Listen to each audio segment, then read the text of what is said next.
kassas teenindaja vahetamine. Praegu ollakse sees kasutajaga test ja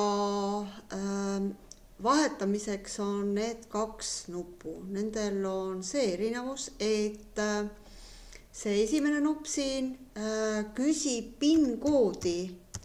See on siis minimaalselt 6-märgiline kood, millega saab siis sisse logida teine isik. Ja kui nüüd sellel teisel ei ole näiteks PIN-koodi antud, administraator võib-olla, kellel ei olegi seda vaja, et seda PIN-i nagu anda ei olegi, siis sellel kohal klikkides tuleb ette tavapärane aken, kus peab siis kasutama juba kasutaja nime ja salasõna. Kasutaja nimi on praegu nii-öelda salvestatud brauseri poolt, parooli peaksin siis praegu ise käsitsi andma, aga kasutaja nimi võib muidugi olla ka meiliaadress.